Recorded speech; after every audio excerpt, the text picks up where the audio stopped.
But I've said about equipping hardware and software, that is technology. Let's talk about that technology. What does it entail? What exactly is it? I am imagining that they should be able to use satellite, because that's the only way you can manage very vast areas. Baragoi would not have happened if we were using satellite. The police would have been able to scan the area before going there. Tana River would be easy to police, and I would make sure that I make sufficient investment to secure not just Tana River, but every citizen, that man, woman, and child. As they go about their daily business, they deserve security. How would you finance this? How would you finance your security plans, Martha? I would begin with the exact budget that there is for security, cut wasteful spending fast, make sure that the budget that is there is efficiently used. This is what I did with the water sector reforms. I didn't look for more money fast. I first made sure that we efficiently used that money. And within 3 years, I brought down the cost of boreholes from 6 million to 1.5 million. It is possible. I have to stop you there, but we'll come back to that issue of irresponsible or inefficient use of funds in our ministries. Honorable Raila Odinga. Security has got two aspects, external and internal. First, we must make sure that we have secure borders, because we have got insecurity which comes as a result of small arms that come across the border because of the conflict in our borders. Here, our armed forces are equal to the task, and I want to congratulate our armed forces in front of Kenyans tonight for the splendid job that they have done in Somalia in trying to secure our border with Somalia. Internally, we need to continue with the police reforms. We must reform our police so that the policing is efficient. The reforms which have been started need to be continued and completed so that we have a police that is more disciplined, better remunerated, better equipped, that can then discharge their responsibilities effectively. Let me ask this, Bwana PM, before you move on. As Prime Minister, what has happened in the Tana Delta, what we've seen in Baragoi, and many other parts of the country have happened under your watch. What's your comment on that? You see, there are certain historical issues that we also need to address, like the issue of the border dispute between the two counties, that is the Tana Delta the Tana County and Garissa County. All these need to be resolved. But you need to know that pastoralism as a way of life has now become unsustainable in the light of climate change. So we need to find a way of diversifying the economy of our pastoralists so that they can actually be able to exist in this light of this climate change. We still have now the cowboy culture, which was existing in the United States of America in the pre-industrial era. And this is still happening in our society today. Then we need to also improve community policing so that there is trust between the community and the police officers to be able to do proper policing. Finally, there's the issue of poverty. The insecurity which comes as a result of poverty can only be dealt with by dealing with poverty among our people. I'm going to come back to you because I think it would be great to have you give a comment to Godana, who is here today and has suffered at the hands of the insecurity on the government response and why perhaps it has failed to quell the issue. But let me come to Paul Mwite now. Paul, what's your stand on the issues of both domestic and regional security? First, as a commander-in-chief, I would take personal charge. And a powerful message will go out. It is no longer acceptable, it's not going to be tolerated for communities to take things into their own hands. I would deploy the GSU. If need be, I would deploy the army, because the message has to get across. Whatever disputes you have, let us resolve them as a nation, otherwise than through fighting each other's. So you'd be using a tough, I think the message needs to get across. Mm-hmm. Because if it doesn't, the communities next door will do it. Because that will give us time to invest in the police, the resources that my colleagues are talking about here, to retrain them, to vet them, and allow those who need to go home to go home. And finally, it will give us time to address the root causes of it all, which is poverty. You need to come up with economic policies that are going to open up the country and give opportunities to every Kenyan wherever they are. That is long term. So immediate is a message that this is no longer acceptable. Okay, a stern hand, a firm hand. Let me come to Mohammed first, and then I'll come through to Professor. And Tana River. Our political party, Alliance for Real Change, guiding principle is honest service to humanity. In Kenya, we have the best intelligence. And the Kenyan intelligence can tell you why 12 elephants were killed in 30 minutes. They can tell you, in the papers you saw and everybody read, that anybody, those who caused a problem on commotion and still causing in Tana River were they were moved to the place.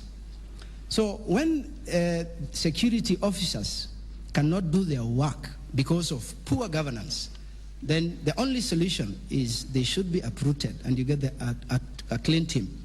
The other thing is, I asked so many Kenyans, why is this problem recurring? And it is only in Kenya where 80% are Christians and 20% others. But you walk for 2 minutes and you see a board, Mganga. Mohammed, So, I'm going to stop you there. I'm going to stop you there and ask you to address the question, which was, what would your government do? They say the problem in Tana River will continue because some of these leaders are devil worshippers. So what would your government do to resolve this situation? The only thing is we implement the constitution. Let every Kenyan officer, let every Kenyan employee, anybody employed in Kenya to serve, it should be given the mandate to fulfill the obligation. We are very innocent Kenyans. When we hear the alarm of an ambulance, we keep aside. Maybe it is not a sick person taken to the hospital, and it is rolls kilos of bunk. Okay, I still. So what I will do is to put the right thing. We will call a spade and not a big spoon. Everything. The judiciary has its function, the executive has its function, the Kenyan constitution is very clear. There's nothing like this or this used to happen, no. We need to put everything in place. Implementation, you're saying, will work. Professor, go ahead, please. Julie, what happened in Tana River was totally unacceptable because it went on for almost 3 months and the government seemed almost unable to contain it. If I was president today and there is any problem anywhere in Kenya, I will ask the cabinet secretary in charge or myself to report to that place and stay there until the problem is solved. Before you address the long-term issues like unemployment, economic disparities, conflicts over resources, you've got to contain the problem immediately. You've got to save lives. We have got also to involve people. Look at the case in Nairobi where there is a bomb blast. Everybody rushes there. Nobody tells Kenyans that that is already a cause of insecurity to them and their lives. We've got to involve people and create major awareness. So the ministry in charge of security must be much more active than it is now. We must overhaul immigration department because there's too much corruption there and a lot of illegal people are getting into Kenya and getting out. They're even selling our passports. We've got to stop these things. And corruption is the single most important cause of insecurity in Kenya. If we stop it and become serious, we can stop it. How will you stop it? You know, a lot of these cartels are entrenched, and if what we've heard from... I think number one, I will require all the security agencies to be clearly coordinated and a line of command established with one person who will be able to call the shots, because right now they're going in different directions. 2, we will make sure that we give them the tools and capacity. 3, the people themselves are the first line of defense. Let's engage the people in security matters. Okay, let me come now to Uhuru Kenyatta. And the Jubilee Manifesto goes into quite a bit of detail. It talks about, for instance, 15,000 new recruits a year. Tell us more about your plans, and are they too ambitious, perhaps? I think first and foremost, let me address Ismail himself and say that Indeed, the happenings in Tana River are most unfortunate. And let me say this, in my government, a crime will be a crime. No longer will one be able to hide behind their community. If it is murder, you're a murderer. It is not a community. If you are a cattle rustler, you're a cattle rustler. And you will be treated by the law in exactly that manner. As I say that, we need to also recognize that the problem in Tana River also goes a little bit deeper. There are also social aspects that are involved. It is a fight over boundaries. It is a fight over resources. In my government, we will ensure that the pastoral communities in those regions are given adequate access to water for their livestock and adequate also veterinary services for their livestock. We will ensure for our farming communities also in the region that we will expand the irrigation programs that were initiated by this government while I was at the Ministry of Finance and my running mate William Muto was in the Ministry of Agriculture. We will seek to expand irrigation in those areas so as to reduce the potential areas of conflict. That said and done, insecurity is not just a problem of Tana River. It's a national problem. We need to be able to address it. I don't think we need to change our pastoral communities per se. I think we can turn our livestock industry into a productive sector. We need to train, to re-educate our pastoral farmers. We need to be able to ensure that we give them improved range management, water supply, so that, in short, they don't have to travel all those great distances. We need to commercialize our livestock farming. That said and done, to also reduce incidences of cattle rustling. I think using modern technology, for example, chipping or implanting chips in our livestock, would go a long way in helping track those animals and track culprits. Thank you. Your time is up. You've gone into detail on the pastoral I think it's pastoralist issue, but we will try and go into more on security in just a moment, because I'm going to put another question to each of you. We're speaking of security as we head into an election, and we all know what happened in 2007, 2008. And many questions have come in, this same question actually, put in different ways, with Kenyans asking, what will each of you pledge to do to ensure that Kenya is peaceful during and after the election? Let me start on this end and go all the way down. Paul, let's start with you. I have already started. There's a party Safina has already started, because we have steered clear of whipping up ethnic emotions. We have not mobilized along ethnic lines.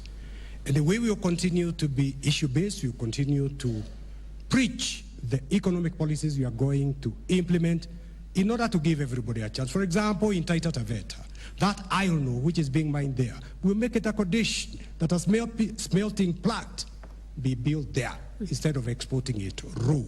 So, and we will accept the results of free and fair elections. And if you are dissatisfied, now that the judiciary is working, you'll go to court. We will go to court. We will not ask young people to take up arms.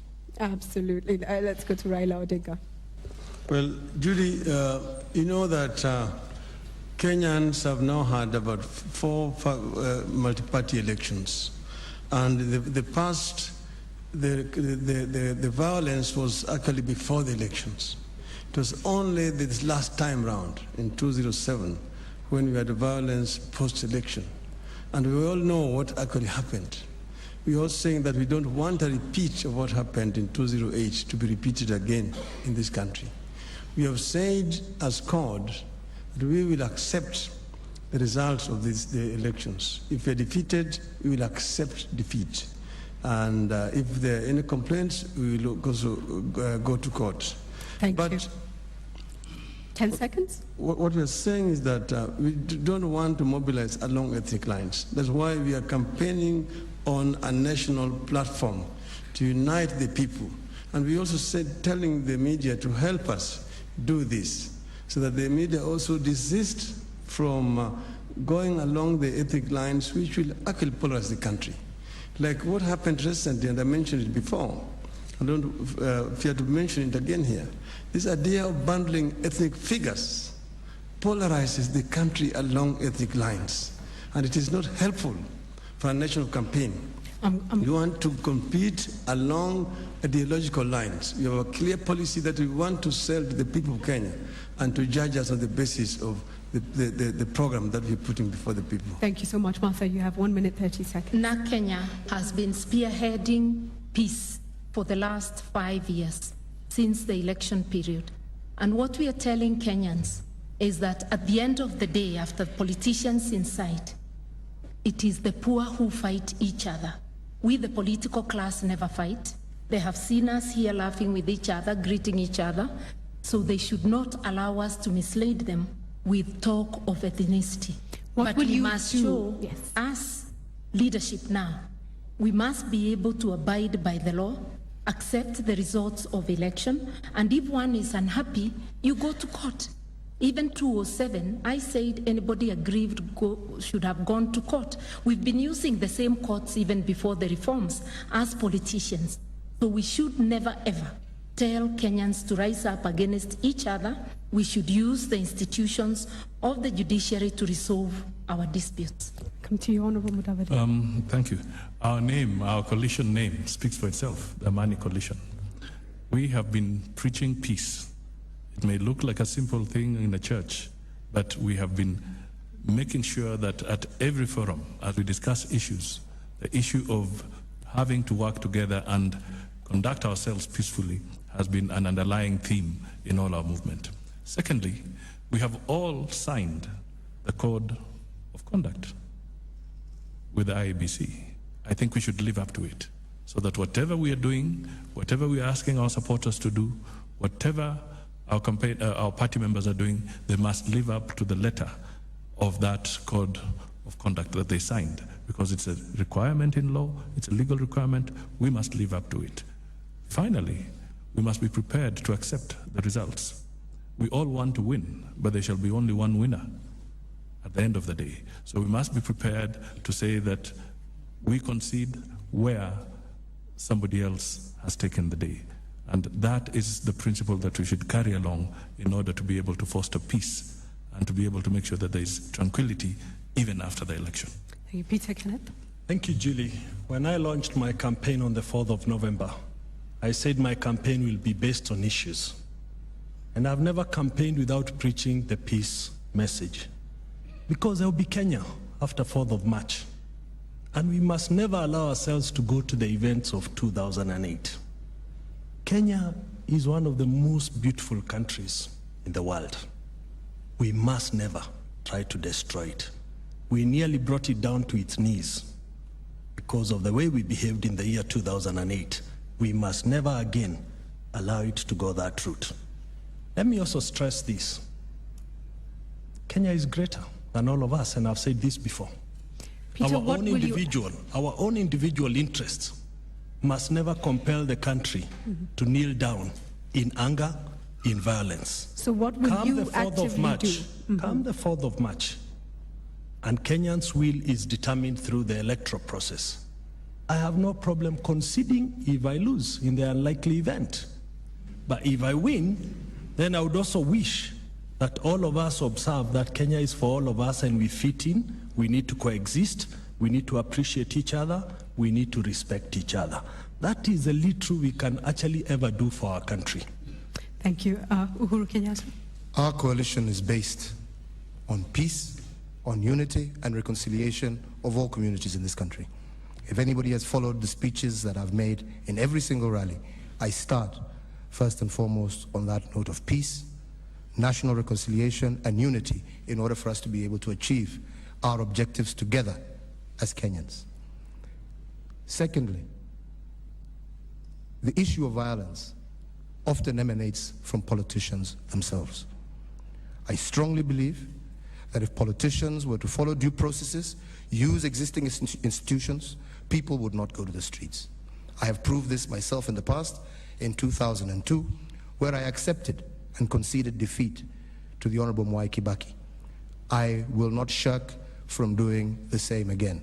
Kenya is far greater than any single individual, and I do believe that a transparent democratic process will give Kenyans the leader that they want, and it is for all of us to accept the will of the people and to join hands and support that candidate, who I ideally hope will be me on the 4th of March. Professor Ole Kiapi. We are in this because we love our country.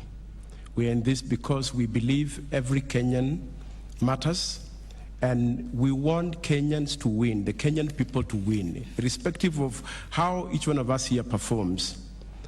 We are just really so insignificant compared to the millions of citizens, including children, who cannot vote.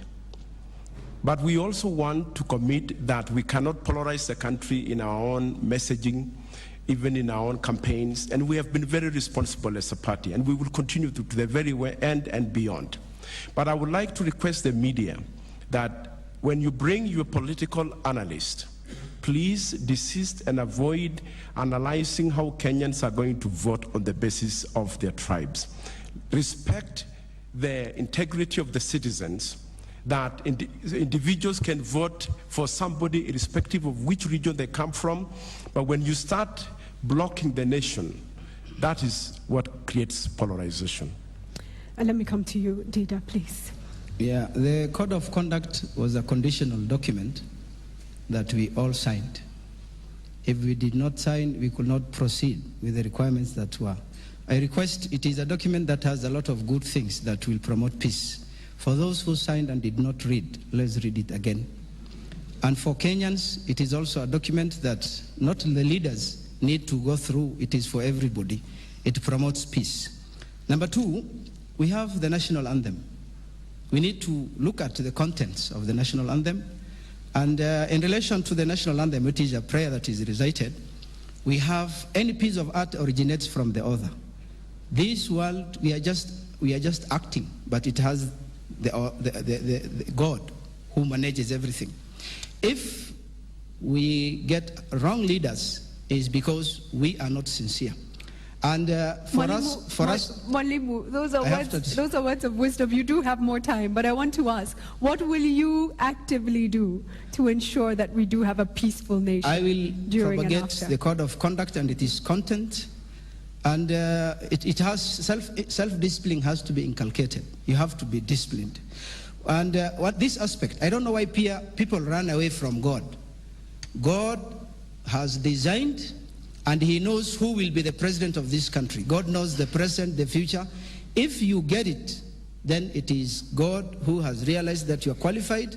And if you did not get it, God has seen that you're not qualified, accept the defeat. And I also concur with President Barack Obama that we should not solve our difference in the streets. We need to solve it amicably, following the right procedures. Accepting defeat and going through the legal processes, not to the streets. Thank you. We have another question from a teacher, and her name is Irene. Please go ahead with your question. Good evening. My name is Irene Omangi. I am a high school teacher.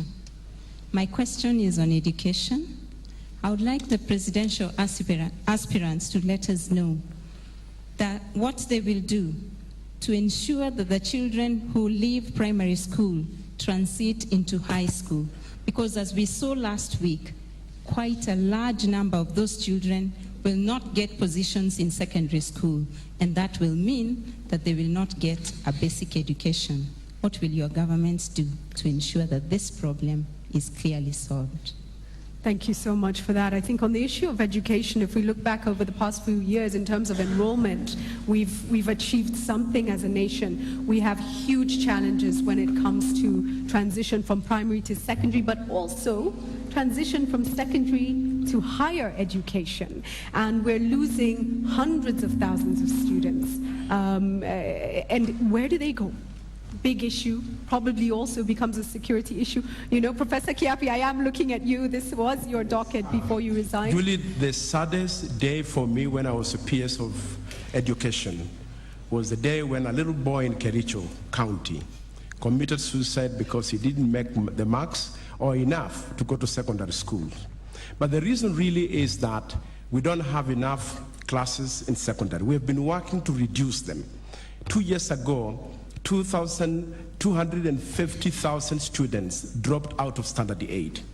This year, 110,000 students will not go to Form 1.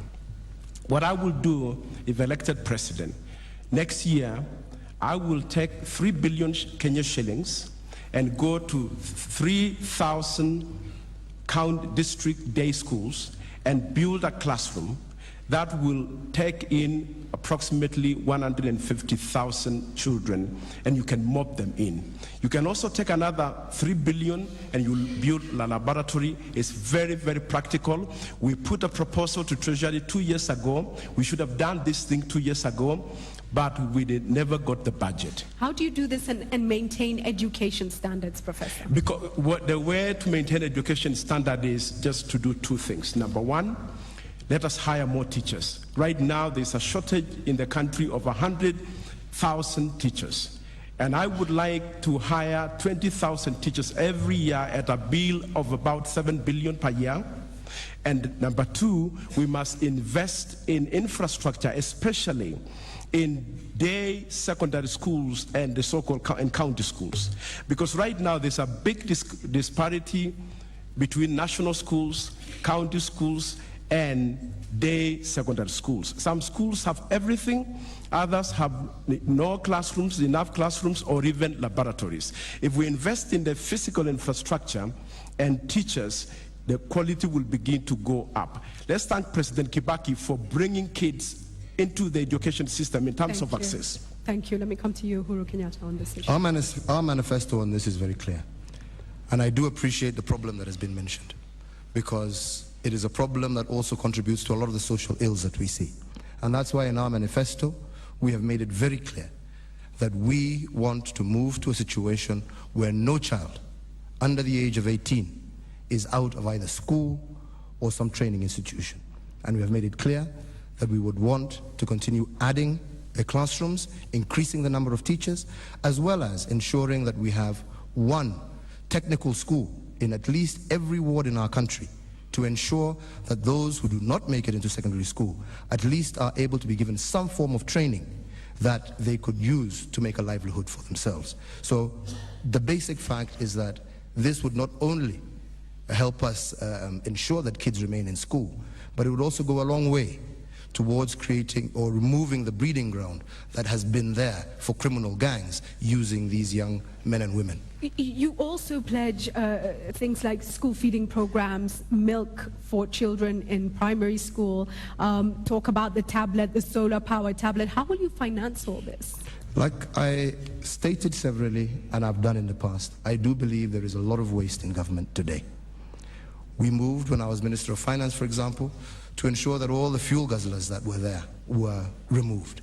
These are monies that we could save to put into more serious issues like feeding our children in school, like ensuring no child is out of school before the age of 18. For example, what we are moving towards right now is a Ministry of Foreign Affairs that is better staffed, better equipped with professionals. There is no reason for every single conference to be attended by a minister from another department. The Ministry of Foreign Affairs, properly staffed, properly equipped, can handle that on behalf of government. There's major savings to be made there from all the unnecessary travel that is made out of this country severally, and turn this and put it into more useful uses that benefit the people of this country. Peter, let me come to you on this. And you've already heard Professor Ole Kiapi and Uhuru Kenyatta. What are you going to do that's different and that is better than what they're offering the Kenyan citizens? Well, Julie, first, we must look at quality of our education. It is one thing to give quantity education, is another to guarantee quality education. Because what you're looking from our kids is the outcome. What do they get out of school? That's why I'm saying we must carry out reforms, right from ECD, going all the way to primary, looking for a reform process that has a continuous education so that you don't just leave us standard 8 because you have nowhere to go. The statistics are quite odd. 75% of primary kids make it to secondary school. 32 only make it to campus. So at primary, you drop out 25. At secondary, you drop another 68. So you must invest in education. I do not entirely agree that we have a shortfall in teachers. We actually have poor distribution of teachers.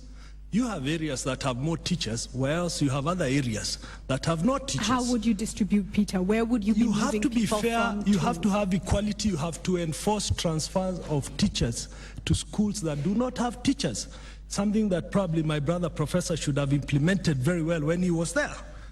But much more important than that. Much more important than that. You still have a minute, Peter. You still have a minute. I'm going to allow you 20 seconds because he's been in the ministry and feels he needs to respond to this. The president himself ordered us, and we did all the rationalization that could be done. And there is now no rationalization you can do to bridge a gap of 100,000 teachers. It's a shortage which is known. It is known in government, it is known in treasury, and there is nothing my brother can do to bridge that. You must just hire teachers. And from the words of a teacher? The former permanent secretary, as I quote him, I look for 7 billion to pay teachers. How do you want to pay, as proposed by the Salaries Commission, 14.73 billion to 3,650 officers, and you pay 7 billion to 500,000 teachers? Is that fair? A very important question raised, and I think we'll come back to that with each and every person to speak about salaries and allowances and what we've been seeing, the trends we've been seeing in government. So Peter, Professor says we have a huge shortfall of 100,000. He has not addressed the issue of distribution of teachers. I am making it absolutely clear that there are some areas in our country that have more teachers, whilst there are some areas that are lacking teachers. The distribution has never been effected efficiently. But what I'm saying in our reform plan, we must invest from ECD, continuation from 38. We have proposed a national polytechnic for each county because we'd like to see fourth formers who leave go into polytechnics, because we converted our polytechnics into university colleges and forgot that there is a high rate of dropouts. 2, we must agree to invest in our education system. In the last 5 years, the government has borrowed more than had been borrowed in the last 26 years in terms of total aggregate. Our debt was 700 billion in 2007, it's now 1.8 trillion. We have not invested in real education using the money that we have borrowed. Let me come to you, Musalia, and you can see the debate happening here. Is there, in your opinion, a shortfall in the number of teachers? Is it about redistribution? And also the issue has been raised of the huge gap in pay, and how can you morally support what's been going on within our government? Well, I must say that one of the things that is now a constitutional issue is the fact that basic education is up to the 4th form level. And really, if we have to implement the Constitution and live up to it, we must start as a nation preparing ourselves to provide support so that our young children can get to 4th form level through the public support. That is a must. We must do that. That is a commitment your government is making, to take them right through till Form 4. Now, one of the things that we must look at is that the whole idea of financing our social sector, and education is one of the pillars under our social sector. We must remember that it is comprehensive, it is holistic. We must manage the economy well in order to be able to provide the resources that are going to go here. For instance, there are issues that are pending about privatization in this country. We can raise a lot of resources by carrying through the whole process of privatization in this country and be able to assign those resources to areas like education. Which institutions are you talking about? For instance, we could still privatize the port of Mombasa. It can be done. We can still look at even the privatization of the Airports Authority. All these are issues that can be done. They can be managed efficiently, they can be turned around, and they can generate a lot of revenue that can go into the institutions like the health and education. And to me, these are the areas that I would focus on in order to start raising resources that I can divert to be able to cater for the education of our children. Let's be a bit more specific with education, and when you say investment, and there's only a few seconds left, but give us some specifics of what pledges you are making to this nation on education. At this point in time, I'm saying that the Amani government is going to provide free and compulsory education up to 4th form level. That allows us to have our children in school longer, Otherwise, if we continue to guillotine them at standard 8, we are condemning them to child labor, which is again another breach of the law. So we must keep them there longer, and after that, be able to invest in our polytechnics to allow them to gain some skills for those who do not get to the university. Martha, over I'll to you. begin by saying that if it were not for education, I would not be here today seeking the trust of Kenyans. I value education, and I am glad that my colleague has now joined what NAC Kenya has been pledging: free primary and secondary education. And primary starts with early childhood, and accessible university education by providing loans in public universities for the 3 basics, that is tuition, accommodation, and meals, so as to equalize the children of the poor to get the same education as the children of the rich.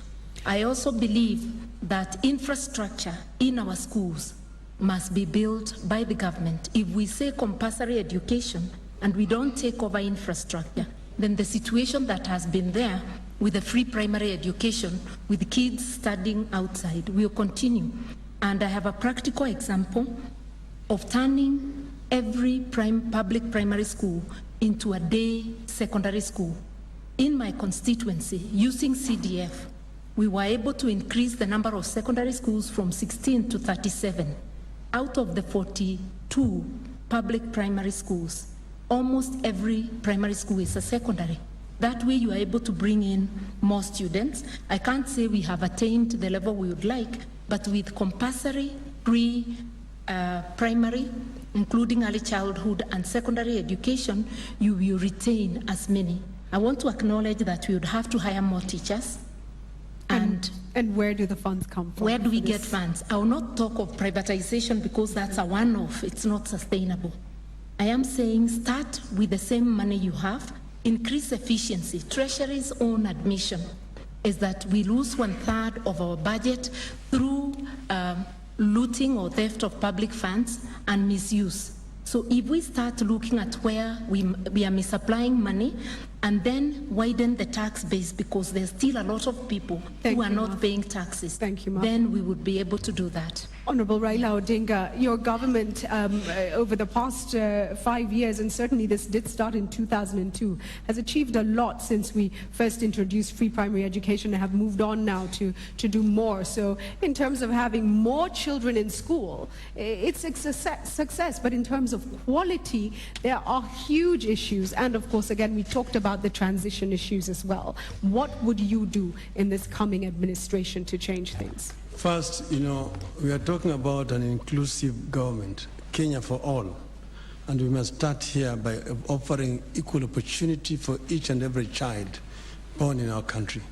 We are talking about manpower development, and this starts here at the nursery, then at the primary. The first thing we're saying is free education must be really free. Free must be truly free, meaning that there will be no thing like uniforms to be provided by parents, things like writing materials, textbooks, and so on. All that will be provided for by the government. And then we want to ensure that there's higher rate of transition. In 2007, the transition rate was 66%. It has moved gradually to 73% in 2011. This time around to 78%. It's still unacceptable. We want to see a higher rate of transition from primary to secondary. But it's also disparity between girl child and boys. More boys transit than girls. So we want to address the issue of girl child education in this country. For example, this issue of sanitary towels, which I talked about last time round. I've tried to push it this time, this government, but there's been a lot of resistance. We are going to ensure that there's sanitary towels in each and every primary school in our country, provided for by the government, to ensure that girls actually have equal opportunity to transit like boys. We're talking about sanitary towels, but a provision was made to actually start to give sanitary towels to schools by government. But I also want to introduce the whole issue that has been raised by Dida of the pay and the huge discrepancies between the pay of teachers and, for instance, members of parliament. Yes, there's a shortage, and I've actually myself mediated in these negotiations. You know, there's a shortage of teachers, and I agree with Professor Kiapi. We must hire more teachers. We must hire more teachers so that we reduce the ratio, the teacher-children ratio in primary schools. How do you deal with the issues then of pay? And of course, of paying the additional number of This is an issue we have looked at very carefully. First, by admission of treasury alone, they say about 30 billion shillings is actually wasted in government. And what I've said, we are going to transform the public sector within the first 100 days to ensure that we have that saving. We'll have then also, in terms of revenue, every year, the revenue increases by 100 billion shillings.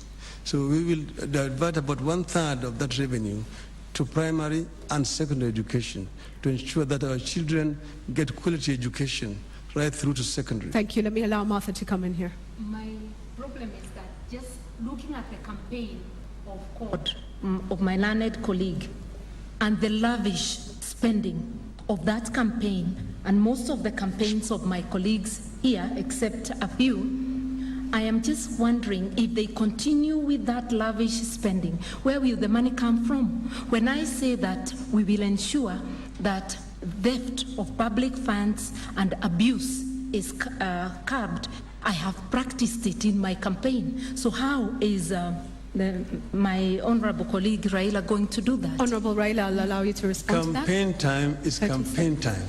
And that's why people actually do fundraising. Look at the amount of money they used in the U.S. campaign recently, the Romney and the Obama campaign. You raise money from friends because you have to reach the rest of the country. So, but this is very different once we finish campaign and we sit down to serious business of governance. Perhaps the question is, in a country of great need, can we afford these lavish campaigns? Peter Kenneth, please. Prime Minister, he's just admitted here that government has owned up to losing 30 billion shillings per year, which I actually think is much higher than that. What is it did he do as a principal to ensure we do not lose that for 30 years? And what is it you do differently so that we can have these funds going to certain critical areas of socioeconomy in our country? I was coming actually to Paul Mwite's education promise with that question, but I will allow the Prime Minister 30 seconds to respond to that and then come to Paul Mwite with that issue and also the education issue. But first, Honorable Raila, you've been asked a question by Peter Kenneth. 30 billion, you say? And what have you done about it? My friend actually knows, he's been an assistant minister. Because he was in the Treasury, then was now in planning this last time around. And he knows the challenges that come with running a coalition government, particularly a ground coalition government. I have been charged with the responsibility of supervising and coordinating. But there are certain other areas where there's impunity and there's very little that as a principle you can do. And that is known. The former Minister of Finance, Honorable Uhuru Kenyatta, has just admitted that is this kind of wastage in the finance ministry, but it does not tell us what it did. Let me come straight to Uhuru. Go ahead. You have admitted there is wastage as well, and what have you been doing about it? Thank you. Yeah, I don't run away from the problem. The truth is that, indeed, there is a lot of wastage in government. And like I said, my record on that is very clear. I tried various endeavors to curb that excessive spending, especially with regard to the vehicles that I mentioned, trying to reduce some trips. And let's put it on record, the trips that we're even trying to reduce, the biggest spender on foreign trips in the government of Kenya, this coalition government, is the office of the Honorable Prime Minister. I'm going to come back to the Prime Minister before I do. The most important aspect is that it was under my tenure that we introduced the integrated financial management systems, all aimed at ensuring we have better management and better financial accountability of our resources. Okay, so that's something practical that I can say I've done, moving in towards the direction of ensuring that we curb wastefulness in government. Let me come back to you, Honorable Raila Odinga. Yes. The accusation is that your office, in fact, is a big spender. The reason why whenever the Prime Minister goes out of the country, like even the President, he goes with a bigger entourage because he goes with several other ministers. And he always goes out there to try to negotiate funding for the country. So what my office has brought back into this country is far much larger than the little amount that was spent in taking delegations out of this So country. indeed you're saying you do spend more. I see your hand, Martha. I'm going to come first to Dida and then to yourself, Martha. You know, one shocking thing, the lady asked about children who completed their 8 and how they can move ahead. You can talk about children when you have them. You can talk about children when you have them. That's one. 2, 90% of children in primary schools attend the public primary schools.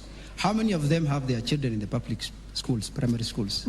Let me ask that, And let then me the ask other that thing- question, and I'm doubting that hands will go up. But how many of you have children in school? Happy. First of all, how many of you have children in primary or secondary school? Mine have My finished. daughter is in secondary. How many? Okay, thank you. So you're not so old. How many of you have them in public secondary schools? One hand, Professor Olekiapi and Mwalimu. the football as well. team are there. Yes. I'll come back to you in just a moment for your plans for education. Martha, very quickly, and then I'm going to... I just wanted to tell my colleagues, and especially the Prime Minister, Honorable Raila, it is possible to negotiate for the country the loans you do, which thank you very much. But be efficient, carry a lean, mean delegation. Let's not waste funds. A quick 10-second response, please. I always do that. The members of my delegation are people who add value to the trips. I don't just take people on the joyrides. They all come because they have something to contribute during the trips. Thank you. Peter, 10 seconds. Yes, I think, Julie, we are going round this question. When I left Treasury in 2008 January, the total borrowing was 700 billion. Right now, the borrowing is 1.8 trillion. Kenyans have to pay, our kids will pay, our grandchildren will pay. The fact remains we have not invested within the sectors that we ought to invest in to help the population at large. And with that, it brings me back to education. I come to Honorable Paul Mwite. Your commitments to this country on the issue of education, particularly ensuring that children stay in school and they have a quality education. First, to raise the quality of education in public schools, because Safina is very concerned with the difference in terms of the quality of education between the public schools and private schools. And as a few people here have said, most people who can afford it, even those who cannot afford it, sacrifice to send their children to private schools. We need to invest more and uplift the quality of education in our public schools. Yes, we have free primary education. What is the quality? We need to invest more. We need to invest more not just in primary school in terms of quality, ratio of students to the teachers, equipment in public schools, computers and what have you in public schools. We need to raise it so that even ministers of education and PSCs in Ministry of Education can take their children to these public schools. Where is the money going to come from? The elephant in the room, Julie, is corruption. The PS in the Ministry of Finance admitted that upwards of 40% of budget every year somehow disappears. If we were to close corruption, we would have adequate money to invest in education and the other deserving sectors. We need to carry out a forensic audit. Parliament ordered forensic audit. Let me ask you this, Paul, because practically everybody here, most people here have been in government in one way or another, have served, and yet everybody accepts that, or have served as a member in the House. Everybody accepts that corruption is a massive issue. Yes. So who are these crocodiles and hyenas who are stealing the money of the Kenyan public? Where are they? Why can we not find them? Julie, if we need to deal with corruption in this country, we have to have the courage to confront the past. Why is Crow report that lists all the billions stolen from here and stashed overseas? Why has it not been implemented? Why have we continued to pay for ghosty projects? For example, we are still paying for loans we borrowed to come and build railway lines. We are repaying the loans. And everybody knows the only railway line we have is the one constructed in 1900 by the British. Thank you, Paul. I come now to Mwalimu Mohammed for your thoughts on what your government would pledge to do for this nation in terms of education. To improve the quality of education, one thing is very, very important. The current system of education is exam-oriented, and it encourages just rote learning. So the best thing that can improve education in our schools and in Kenya is to encourage a system that will actually motivate or come up with more thinking. Today you can see somebody with a PhD in electricity, and if there's a problem with the electricity system in the house, he will spend in the darkness. And then somebody who was a standard 8 dropout, non-formally got the system and will come and do it the following day. It is not helpful. Maybe God knows that parents, 119,000 standard 8 leavers were locked out of the secondary school. Maybe they will have wasted another 4 years. And it is better they start selling bananas in the street to earn a living. It's painful, but what's the way forward? The other thing is we restore the value and dignity of teachers. Mm-hmm. A teacher is just like lactating a cow. For you to get the best out of it, for you to get the maximum product, you need to consider so many factors. When the entertainment allowance of these so-called leaders, the entertainment allowance is $500,000. You ask a teacher about his life. The teacher is there physically because a tough head principal or head teacher is there marking the attendance. But if he had any option, he would have cheated to go and get something else that will give him more plus the 20,000 that he or she is getting. So the teachers are frustrating. Parent-teacher relationship. 20, 30 years ago, a teacher was a very respectable person in the society, but today, every child has a lawyer. The child will do the wrong thing, and you want to it is a moral obligation to correct the student, but you are summoned. Okay. And lawyers are very, very funny characters in this country. They don't care. It's interesting, but I'd still love to know more about what you would actually do. Your time is up, however, and we're moving on from this issue to the next issue. And I think the fact that we've been talking about the inefficiencies and the corruption and the money that is being lost in the government through that, and everybody here admits clearly that it is happening, we come to the issue of health, where corruption means life or death. We know that communicable diseases have been a huge problem for this country. Now we see non-communicable diseases like cancer claiming so many lives. And we have a question from a lady tonight, Alice, who works in the health sector. Please go ahead.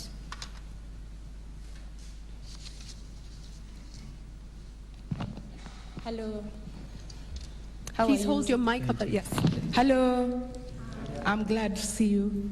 So my name is Alice Shundu from health sector, and I'll not be complete without talking about a patient, health service provider, and the community who are partakers of the services. So my first question will be on the services. So what do we intend to improve? Because we have high mortality, high maternal mortality in Kenya. How do you intend to improve that if you are elected as a president? On healthcare providers, we have seen doctors, nurses, clinic officers on the street striking for remunerations, for motivations, and good working conditions. What do you intend to do on that? Because it's like it's compromising the healthcare services. Then the last one will be on the community who are the partakers of the services. We have poor Kenyans who have got chronic illnesses like cancer, like renal diseases, and they need a lot of money for the care. They end up dying because Kenyatta is overstretched and the other private hospitals are very expensive for them. What are you going to do in that area? Thank you very much. And Alice has asked 3 questions, and I'll try to summarize them. She talks about high maternal mortality rates in Kenya. I think we all must be aware that this is a huge issue and it shouldn't be happening. How will you address this? She talks about health sector workers striking constantly, and we saw the toll this took on our country last year, and also chronic diseases. Let's try and capture this in one question about the health sector. There's the issue of access, perhaps, to health care. and there's the issue of access to quality healthcare and, of course, better pay conditions for those in the sector. Let me start this time with the lady. Martha Karua, please go ahead. Martha Karua government will give free health services to all Kenyans, universal access. And it means that we'll be able then to cut down on the maternal and child mortality. We'll also be able to look after the cancer patients, after everybody. And I'm aware that it will be capital intensive at the beginning. But as we move on, we'll be emphasizing more on promotive and preventive healthcare. And we will also move to build infrastructure, because there are areas where the dispensaries and the health facilities are very far from the people. Starting with the county level, making sure that all the diagnostic equipment are available in every county. There is no reason why people should be trooping to Kenyatta for cancer treatment. The machine costs just under 200 million. It wouldn't take much to equip 47 counties with those machines and other diagnostic machines. When you see the striking health workers, the nurses, the doctors, it's not just about their pay. It's also about the equipment, the facilities they are working in. Facilities that have not been refurbished, equipment that is lacking in hospitals. I have traversed this country during my campaigns and have seen the sorry state of district hospitals in Lodwar, Let me ask you this, Martha. Yeah. You say it wouldn't take much. Where has the failure been? Why have we performed so dismally when it comes to healthcare? It is just a question of priorities. I look at a country like Cuba. Cuba is not one of the rich countries. They have universal access to health and free education up to university. It's about priorities and the way you spend the money. And until we fight the two vices, corruption and impunity, that is theft of public funds and wastage, and we make people account, then we shall forever be saying we cannot afford essential services. Thank you. Raila Odinga, it's about priorities. Has the government had misplaced priorities, and what would you do differently?